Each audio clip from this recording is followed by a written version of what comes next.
नमस्कार, मैं कुमार प्रमोद और बहुत स्वागत है आपका फर्स्ट बिहार झारखंड में। एक बार फिर से हम बिहार के उस मुद्दे पर, उस मसले पर चर्चा करने के लिए आपके सामने मौजूद हैं जिसने बिहार ही नहीं पूरे देश में खलबली मचा दी है। बात हम कर रहे हैं शराबबंदी की, बात हम कर रहे हैं जहरीली शराब की, जहरीली शराब से जो मौत हो रही है उसकी बात हम कर रहे हैं, बिहार में शराब के कारण जो बर्बादी का आलम है उसकी। पूरी बात आपको बताएंगे, पूरे डिटेल से आज समझाएंगे कि नीतीश कुमार ने बिहार को किस तरीके से बर्बादी की कगार पर पहुंचा दिया है। आने वाली कई पीढ़ियां इसका खामियाजा भुगतेंगी, लेकिन उससे पहले एक कहानी आपको सुनाते हैं। तकरीबन आज से 1100 साल पहले की घटना है। 1325 ईस्वी था वो, जब दिल्ली के तख्त पर, यानी दिल्ली के सिंहासन पर जौना खां नाम का एक व्यक्ति, एक राजा बैठा। लोग उसको मोहम्मद बिन तुगलक के नाम से जानते हैं। मोहम्मद बिन तुगलक की चर्चा जो इतिहास के छात्र हैं वो जानते हैं कि उसकी चर्चा काफ़ी होती रही है। मोहम्मद बिन तुगलक ने जो कारनामा किया उसका खामियाजा कई पीढ़ियों ने भुगता था। अभी भी आप देखते होंगे अखबारों में या आम बोलचाल की भाषा में कहा जाता है तुगलकी फरमान। मोहम्मद बिन तुगलक ने अपने राज्य का सिक्का, जो है उस समय रुपया नहीं चलता, नोट नहीं चलता था, सिक्का चलता था, उससे तांबे का सिक्का चलाया और कह दिया कि इसका मोल जो है वो चांदी के सिक्के के बराबर होगा। और हुआ यूं कि उस समय कोई ऐसी मशीन नहीं थी, कि ऐसा कोई टकसाल नहीं था जहाँ सिक्का जो है आधुनिक तरीके से बनाया जाता हो। घर घर में तांबे का नकली सिक्का बनने लगा और पूरा जो सरकार का खजाना था, राजा का खजाना था, वो खाली हो गया। वो मोहम्मद बिन तुगलक ही था जिसने अचानक से कहा कि दिल्ली से राजधानी हम देश की बदलेंगे और दौलताबाद नाम के जगह पर ले जाएंगे। देवगिरी वो जगह थी, वहाँ ले जाएंगे। और अपने साथ साथ, खुद तो जाने के लिए रवाना हुआ, अपने साथ साथ कहा लाखों लोग जो है वो भी, उनको भी साथ जबरन कहा कि तुम भी नई राजधानी में रहने चलो। दिल्ली से दूर जाने में न जाने कितने लोग मर गए। और वहाँ जाने के बाद तुगलक उल्टे पाँव वापस लौटा, क्योंकि तुगलक जो दौलताबाद थी वहाँ राजधानी नहीं बनाई जा सकती थी। मोहम्मद बिन तुगलक के इन तुगलकी आदेशों का दुष्परिणाम, खामियाजा कई पीढ़ियों ने भुगता था। और आज के मौजूदा बिहार के शासक के फैसलों का जो दुष्परिणाम है, यकीन मानिए पूरा बिहार इसको कई सालों तक, कई दशकों तक इसको भुगतेगा। हम बात कर रहे हैं शराबबंदी की, हम बात कर रहे हैं, हम आपको एक एक पॉइंट से बताएंगे किस तरीके से शराबबंदी ने बिहार को बर्बादी के उस कगार पर पहुंचा दिया है जहां से निकाल पाना शायद अब दूसरे शासक के लिए, दूसरे चीफ मिनिस्टर के लिए, दूसरी सरकार के लिए भी बेहद कठिन या फिर कहें नामुमकिन जैसी बात होगी। इस शराब ने बिहार में जो कहर बरपाया है वो पूरी कहानी आपको बताएंगे। इस शराब ने जो बिहार में जो नुकसान पहुंचाया है वो पूरा आपको आंकड़े के साथ हम आपको जानकारी देंगे। इसलिए आपके सामने इस मुद्दे पर बात करने के लिए आपके सामने हाजिर हुए हैं, क्योंकि अभी तुरंत ये खबर आई है कि सारण यानी छपरा और सिवान में 50 से ज़्यादा लोगों की मौत जो है वो जहरीली शराब पीने से हो गई है। कोई नई बात नहीं है। 2016 में जब नीतीश कुमार ने बिहार में शराबबंदी लागू की तो कम से कम उसके बाद से आज तक के 8 सालों में कम से कम 1000 लोगों की मौत जो है वो जहरीली शराब पीने से हो चुकी है। इस मौत का गुनहगार कौन है, इसका जवाब सरकार के पास नहीं है। इसका जवाब सरकार के पास नहीं है कि उसने जब बिहार की सारा संसाधन, सारा पुलिस तंत्र, सारी व्यवस्था, सारे कोर्ट्स शराबबंदी के नाम पर उसमें झोंक दिया, उसके बाद भी अगर जहरीली शराब बिक रही है तो कसूरवार कौन है। हम आपको बता दें कि बिहार में शराबबंदी कानून के तहत 16 लाख से ज्यादा लोग जो है वो जेल जा चुके हैं। ये राज्य सरकार बलात्कार, हत्या जैसे जघन्य मामलों में भी न्याय इंसाफ मिलने में जो है वो सालों साल लग जाते हैं, दशक लग जाते हैं। लेकिन इस राज्य सरकार ने शराबबंदी के मामलों की सुनवाई के लिए हर जिले में एक स्पेशल कोर्ट बिठा रखा है। ये वही राज्य सरकार है जिसके कारण बिहार कम से कम 50,000 करोड़ रुपया हर साल नुकसान भुगत रहा है, अपने टैक्सेस का, अपने रेवेन्यू का। आप समझ सकते हैं कि 50,000 करोड़ रुपए का महत्व क्या होता है। हम आपको समझाते हैं। बिहार सरकार हर साल अपना बजट बनाती है और बजट जब बनाती है बिहार सरकार तो उसमें यह दिखाती है कि हम कितना खर्च करेंगे। इस साल जो बिहार सरकार ने बजट बनाया है वो करीब 2.5 लाख करोड़, 2,56,000 करोड़ रुपए का है। और सरकार अपने बूते, नीतीश कुमार की सरकार, बिहार की सरकार जो अपने बूते जो टैक्स पैसा जुटाएगी वो पैसा करीब 54,000 करोड़ रुपया है। इस बिहार की कुल आमदनी जो है 54,000 करोड़ रुपया है। बाकी या तो कर्ज या फिर केंद्र से सहायता मिलती है, तो आपके यहाँ रोड बनती है, आपको बिजली मिलती है, या फिर दूसरे जो आपके सरकारी सुविधाएं, जो आपको पेयजल जैसी दूसरी सरकारी सुविधाएं जो है वो आपको हासिल होती है। सिर्फ 54,000 करोड़ रुपया बिहार सरकार उसके लिए इकट्ठा कर पाती है तमाम स्रोत से। और आपको हम बता दें कि शराब की बिक्री से आपके पड़ोसी राज्य उत्तर प्रदेश में इतना पैसा जो है केवल टैक्स के रूप में आता है। उत्तर प्रदेश में 50,000 करोड़ रुपया हर साल शराब के बिक्री के टैक्स से आता है। और ये एक राज्य की कहानी नहीं है, हम पूरा राज्यवार आपको बताने जा रहे हैं। आप कह सकते हैं कि उत्तर प्रदेश की आबादी जो है हमसे लगभग 2 गुने के बराबर है, 2 गुने से कुछ कम है, लेकिन आप कह सकते हैं इसलिए वहां टैक्स का रेवेन्यू है। हम आपको देश के 5 राज्यों का, टॉप 5 राज्यों का हम बताने जा रहे हैं जिसकी आबादी बिहार से केवल काफी कम है, और वहां पर शराब से रेवेन्यू कितना आता है, शराब से टैक्स कितना वसूली होता है। शराब से टैक्स वसूली होती है कर्नाटक जैसे राज्य में, जिसकी आबादी 7 करोड़ के करीब है। अभी हमारे बिहार की आबादी 13 करोड़ से ज्यादा है। राज्य सरकार ने अभी जो है वो जातीय जनगणना के बहाने एक तरीके से आबादी की भी गणना करवाई है, और उसके मुताबिक हमारी आबादी 13 करोड़ से ज्यादा है। कर्नाटक जैसे राज्य में जहां 7 करोड़ आबादी है कुल मिलाकर, और उस राज्य में जो है 39,000 करोड़ रुपया, करीब 39,000 करोड़ रुपया शराब के टैक्स से हर साल आता है। आप देखेंगे तमिलनाडु जैसे राज्य में जहां की आबादी भी लगभग 7 करोड़ है, आप कह सकते हैं बिहार की आधी है, और वहां पर जो है 49,000 करोड़ रुपया, लगभग 50,000 करोड़ रुपया शराब के टैक्स से हर साल सरकार को आता है। तेलंगाना जैसे राज्य में जहां पर 3 करोड़ की आबादी है, तेलंगाना जहां 3 करोड़ की आबादी है, और 3 करोड़ की आबादी वाले उस राज्य में, तेलंगाना जैसे राज्य में 36,000 करोड़ रुपए ज्यादा शराब के टैक्स के रूप में सरकार के पास पैसा पहुंचता है।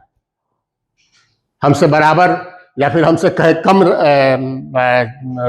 आबादी वाले जो राज्य हैं वो हमने आपको बताया कि जो यूपी से लेकर और तेलंगाना से लेकर कर्नाटक और तमिलनाडु में शराब के टैक्स से कितना पैसा आता है। बाकी छोटे राज्यों की बात हम नहीं कर रहे हैं। महाराष्ट्र हमसे लगभग आज के तारीख में महाराष्ट्र की आबादी जो है वो हमसे बराबर है, और 25,000 करोड़ रुपया महाराष्ट्र में शराब के टैक्स से आता है। यही स्थिति पश्चिम बंगाल की, जिसकी आबादी हमसे कम है, बिहार से कम है, और वहां भी तकरीबन 25,000 करोड़ रुपया इस साल, इस वित्तीय वर्ष में सरकार ने शराब पर टैक्स से वसूलने का टारगेट रखा है। यानी बिहार को एक साल में कम से कम 30,000 करोड़ रुपया केवल टैक्स के तौर पर, शराब पर जो बिक्री शराब की से टैक्स आता, उससे जो है वो हानि हो रही है, नुकसान हो रहा है। हम इस नुकसान को बर्दाश्त कर लेते, हम कहते कि नहीं ये सही है, क्योंकि शराब पीना वाकई बुरी बात है। लेकिन हो क्या रहा है बिहार में? पहले बिहार में लाइसेंसी शराब की दुकान हुआ करती थी, अब हर गांव में, हर शहर के हर मोहल्ले में होम डिलीवरी का सिस्टम शुरू हो गया है। ऐसा नहीं है कि शराब नहीं मिल रही है, शराब मिल रही है, लोगों को दोगुना पैसा देना पड़ रहा है, या फिर जहरीली शराब पीनी पड़ रही है। पूरे बिहार में एक पैरेलल सिस्टम खड़ा हो गया है, जिसे खत्म करना शायद अब नामुमकिन होगा। शराब तस्करों का, जिनकी अकूत संपत्ति जिन्होंने बनाई है शराब बेचकर, उसको खत्म करना किसी सरकार के लिए सब बेहद मुश्किल, या फिर कह सकते हैं उसको असंभव जैसा काम होगा। पूरा पुलिस सिस्टम जो है वो शराब तस्करी को रोकने, शराब उससे पैसा कमाने में लगा हुआ है। पुलिस के जिम्मे जो है वो शराब जो है वो अपराध नियंत्रण का काम नहीं रह गया है। पुलिस के जिम्मे पहला काम रह गया है शराब बेचने से रोकना। और आप आए दिन कहानी सुनते होंगे, पुलिस वाले शराब बिकवा रहे हैं, थाने शराब बिक रही है। एक अंदाजा एक गैर सरकारी संस्था ने अध्ययन किया, और उसने माना कि केवल पुलिस तंत्र को और एक्साइज तंत्र को बिहार में जो है वो शराब से कम एक साल में 10,000 करोड़ रुपए ज्यादा की आमदनी हो रही है। इतना काला पैसा केवल सरकारी अमले के पास आ रहा है। और इस शराब ने जो हालत कर दी है बिहार की, केवल टैक्स रेवेन्यू जो हमारे पास, हमने बताया कि 30,000 करोड़ रुपया से ज्यादा बिहार को सरकार पर, सरकार शराब की लीगल बिक्री पर जो पैसा मिलता है सरकार, उससे जो पैसा आता है उससे 30,000 करोड़ रुपया ज्यादा बिहार को के पास आता,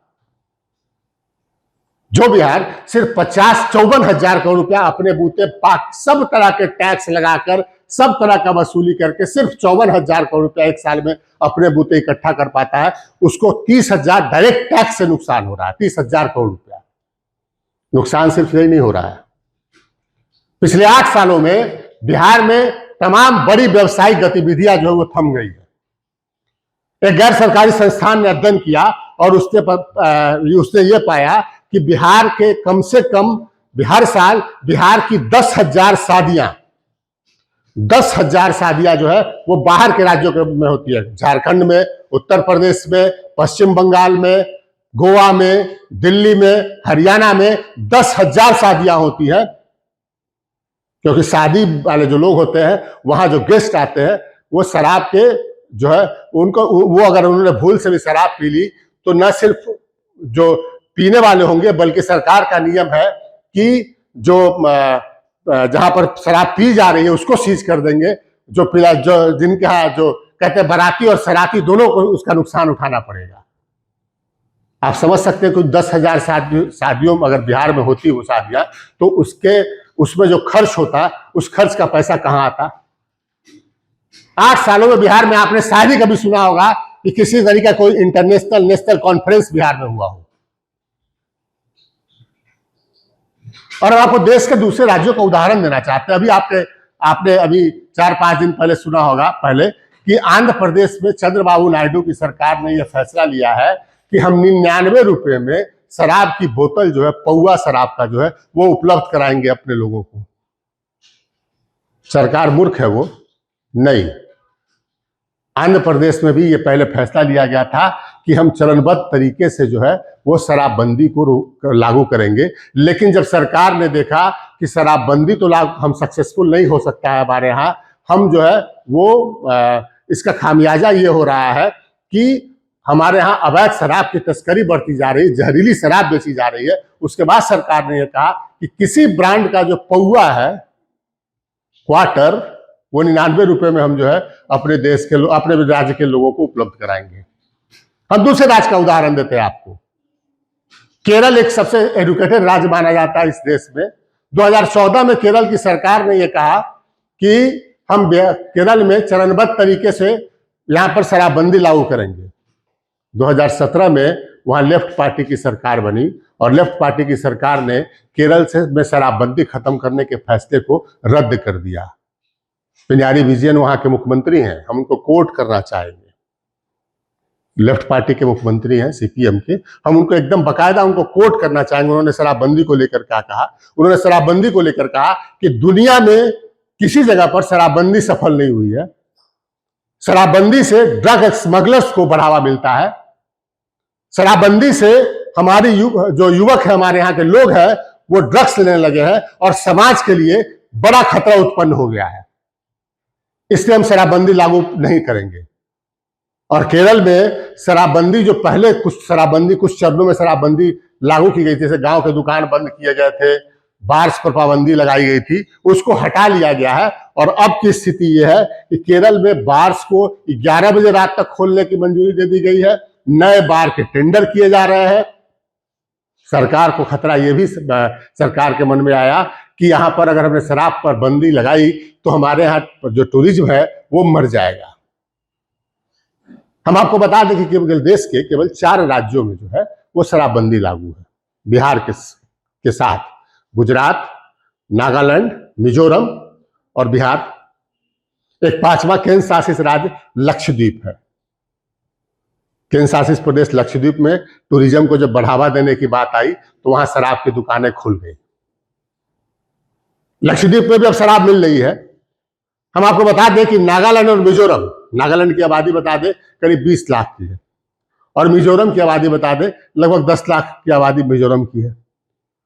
एक्चुअली वहां पर है क्या कि क्रिश्चियन जो आबादी है क्रिश्चियन लोगों की वो बहुत ज्यादा है और उनके चर्च के प्रभाव में आकर सरकारों ने वहां शराबबंदी कानून लागू किया। लेकिन दोनों जगह पर जो शराब की स्थिति है, अब उसमें जो है नागालैंड की सरकार कह रही है कि हमारे यहाँ इतना अवैध शराब बिक रहा है कि हम इसको बदलेंगे, हम इस नीति को परिवर्तित करने पर विचार करेंगे। मिजोरम में लोकल लोगों को वाइन बनाने की मंजूरी दे दी गई है, क्या वाइन बना सकते हैं। वैसे आपको बता दें कि मिजोरम में जब कोई व्यक्ति जो है शराब पीते हुए पकड़ा जाता है, उसको जेल नहीं भेजा जाता है, उससे समाज सेवा कराया जाता है, उससे टॉयलेट साफ कराया जाता है, फर्श साफ कराया जाता है, यही उसकी सजा होती है। 5 दिनों के लिए सजा दी जाती है और उसको फिर छोड़ दिया जाता है। शराबबंदी का एक राज्य है गुजरात, जहां जिस राज्य के गठन के बाद वहां शराबबंदी लागू है। लेकिन आपको पता है कि गुजरात ने अपने यहाँ निवेश लाने के लिए, अपने यहाँ पैसा लाने के लिए क्या क्या काम किए। गुजरात में 5 तरीके की परमिट दी जाती है जो शराब पी सकते हैं लोग। एक तो हेल्थ परमिट दिया जाता है वहां के लोगों को, स्थानीय लोगों को, कि नहीं आप अगर आपका हेल्थ जो है वो शराब पीते पीते उस मुताबिक ढल गया है तो आप डॉक्टर से लिखवा कर लाइए और शराब ले आइए। टूरिस्ट शराब पीने के लिए परमिट दी जाती है। कोई इंटरनेशनल नेशनल कोई भी कार्यक्रम होता है वहां शराब की मंजूरी दी जाती है। गुजरात सरकार ने एक गिफ्ट सिटी भी बनाया है। गिफ्ट शहर ऐसा है जहां से सारी आर्थिक गतिविधियां जो है वो संचालित होती है गुजरात की। और उस गिफ्ट सिटी में गुजरात सरकार ने बार और होटल्स को शराब परोसने की, शराब बेचने की बाकायदा अनुमति दी है। इस देश की सारी सरकारें मूर्ख है सिवाय बिहार सरकार के। आलम यह है, आपको एक उदाहरण देते हैं। आपने बिहार के किसी शहर में किसी पान और सिगरेट की दुकान पर जाइए और वहां जाकर देखिए कि आप देखेंगे उस दुकान पर सबसे पहले जो है, सबसे ऊपर में जो है एक गोगो का डब्बा आपको पड़ा मिलेगा। और गोगो का जब डब्बा आपको पड़ा मिलेगा तो आप देखेंगे कि उससे एक आप सिगरेट जैसा होता है उसका खोल जो है, उस तरीके खाली खोल जो है पेपर का वो बना हुआ उसमें रहता है। ये एक्चुअली वो जो पेपर है वो बंगाल में पहले यूज होता था, जब वहां के लोग जो है फ्लेवर्ड टबैको जो है तंबाकू, सिगरेट या बीड़ी के बजाय उसमें फ्लेवर्ड तंबाकू डाल के पीते थे। भैया बिहार में फ्लेवर्ड तंबाकू मिलता नहीं है, न प्रोडक्शन होता है। तो पूरे बिहार में जो गोगो पेपर करोड़ों का बिक रहा है, कौन सा चीज उसमें यूज किया जा रहा है? बिहार में कौन सा ऐसा शहर का पार्क है, खाली स्थान है जहां पर नशेरी गंजेरी स्मैकियर्स आपको न मिल रहे हो? पटना में भी तत्काल हुई कई हत्या के मामलों में, लूट के मामलों में जो ड्रग्स लेने वाले युवक हैं उनका हाथ सामने आया है, नाम सामने आया है। पूरे बिहार की एक पीढ़ी जो है वो ड्रग्स के नशे गिरफ्त में है। और ये हम तो कोट कर रहे हैं, पिनाराई विजयन जो केरल के मुख्यमंत्री हैं, उन्होंने बकायदा ये कोट किया कि पूरे वर्ल्ड में जो है वो शराबबंदी कहीं सक्सेसफुल साबित नहीं हुई। हम इसको और समझाएंगे आपको कि कैसे शराब पीने से जो नुकसान है वो शराबबंदी का कितना नुकसान होता है, वो हम आपको और समझाएंगे। पिनाराई विजयन ने कहा कि शराबबंदी का असर ये होता है कि शराब पीने वाले लोग जो है वो ड्रग्स लेना शुरू कर देते हैं और उससे जो है समाज बर्बाद हो जाता है। ड्रग्स एक ऐसा चीज है जो पूरे वर्ल्ड में बैन है। और आपको बता दें कि वर्ल्ड के कई ऐसे कंट्रीज है जहां ड्रग्स लेने पर सजाए मौत की सजा है। सारी आर्थिक गतिविधियां बिहार की ठप हो चुकी है। आप देख सकते हैं तमाम कोशिशों के बावजूद जो है वो बिहार में कोई पूंजी लगाना नहीं चाहता है, कोई बड़ा निवेश नहीं आ रहा है। बिहार सरकार 200-300 करोड़ की कोई फैक्ट्री लग जाती है, उसके बाद दोनों हाथों से अपना पीठ थपथपाने लगती है। उसको ये नहीं दिखता कि देश के कई राज्यों में कई लाख करोड़ की फैक्ट्री लगती है तो भी वहां जश्न नहीं मनाया जाता, क्योंकि वहां के लिए वो सामान्य बात होती है। और शराबबंदी जिस कारण से नीतीश कुमार, हम शराबबंदी के विरोधी नहीं, हम एक बार फिर से आपको कह दें, लेकिन हम जानते हैं कि शराबबंदी किसी सूरत में सक्सेसफुल नहीं हो सकती है। हम ये जानते हैं कि शराबबंदी के कारण पूरे बिहार में एक पैरेलल रैकेट खड़ा हो चुका है, गिरोह खड़ा हो चुका है, जिसकी कमाई जो है वो अकूत है, जिसको बगैर पूंजी 5,000 की पूंजी से वो हर महीना 5 लाख कमा रहा है। इस गिरोह पर अब काबू नहीं पाया जा सकता। पूरा सिस्टम नीतीश कुमार ने शराब को रोकने के लिए लगा दिया, इसका कोई असर नहीं हुआ। और आज एक बार फिर से 51 आदमी की मौत हो चुकी है छपरा, सारण और सिवान में। उसके बाद ये फिर से चर्चा चल पड़ी है। और बड़ा दिलचस्प बात है कि जब बिहार के मद्य निषेध मंत्री रत्नेश सदा से पूछा गया कि शराबबंदी फेल नहीं है क्या, उन्होंने कहा बुर्बक जैसे बात क्यों करते हो, मतलब आपके हम यशोगान करें, आपकी हाँ में हाँ मिलाए तो समझदार हैं, अन्यथा बुर्बक हैं, मूर्ख हैं। पूरी दुनिया के लोग मूर्ख हैं। दरअसल हम आपको अब धर्म पर बात ले चलते हैं। दरअसल है क्या कि एक ऐसा धर्म है दुनिया में जिसमें शराब जो है वो हराम माना जाता है, बड़ा गुनाह माना जाता है शराब पीना। हम मुसलमान तबके की बात कर रहे हैं, उस धर्म के लोगों की बात कर रहे हैं। अब हम आपको उस धर्म के सबसे प्रमुख स्थल के पर ले चलते हैं। सऊदी अरब जो है मुसलमानों का सबसे पवित्र जगह है। सऊदी अरब ने इस साल रियाद में शराब की एक दुकान खोली। ये अलग बात है कि वहां पर मुसलमानों को शराब खरीदने की मंजूरी नहीं है, लेकिन जो विदेशी हैं, विदेशी डिप्लोमेट्स हैं और विदेशी जो लोग हैं वहां पर्यटक आ रहे हैं, उनको शराब जो है प्रोसेस के तहत वहां से बेची जा रही है। क्यों? क्योंकि सऊदी अरब को अपने यहाँ पर्यटन, अपने यहाँ निवेश बढ़ाना है। मुस्लिम कंट्रियों का समूह है यूएई, यूनाइटेड अरब इमिरेट्स।